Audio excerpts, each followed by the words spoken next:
દાહોદના ખંગેલા ગામે આદિવાસીઓની આસ્થાનો મેળો યોજાયો. હજારોની સંખ્યામાં માનવ મહેરામણ ઉમટ્યું. હોળીના પર્વ બાદ ધૂળેટીના દિવસે દાહોદના ખંગેલા ગામે આદિવાસી સંસ્કૃતિની ઝલક સમાન બાબાગઢ દેવનો મેળો ભરાયો હતો. 100 વર્ષ જૂની આ પરંપરા શ્રદ્ધાળુઓ 40 ફૂટ ઊંચા લાકડા પર લટકીને અનોખી રીતે પોતાની માનતા પૂર્ણ કરે છે. ગુજરાત અને મધ્યપ્રદેશની સરહદે યોજાતા મેળામાં હજારોની સંખ્યામાં માનવ મહેરામણ ઉમટી પડ્યું હતું. ઢોલ નગારાના તાલે આદિવાસી સમાજના લોકોએ પરંપરાગત પોશાકમાં આસ્થાભેર પૂજા અર્ચના કરી હતી. હોળીના બીજા દિવસે એટલે કે ધૂળેટીના દિવસે ગુજરાત અને મધ્યપ્રદેશની બોર્ડર ઉપર આવેલા દાહોદના ખંગેલા ગામે ભરાતા આ બાબાગઢ દેવના મેળામાં આદિવાસી સમાજના લોકો પોતાની માનતાઓ પૂર્ણ કરવા માટે આવે છે. દાહોદના ખંગેલા ગામે આદિવાસીઓની આસ્થાનો મેળો આ ભરાય છે.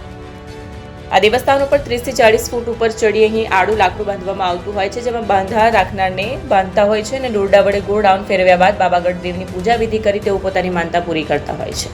એક બાદ એક તમામ માનતા પૂરી થનાર યુવકો અહીં આવતા હોય છે. 3 માનતા રાખનાર વ્યક્તિને 3 થી 5 જેટલી પરિક્રમા કરાવવામાં આવતી હોય છે અને તેઓની માનતા માનવામાં આવતી હોય છે. બાદ તેમને નીચે ઉતારી ઘરે મોકલવામાં આવે છે.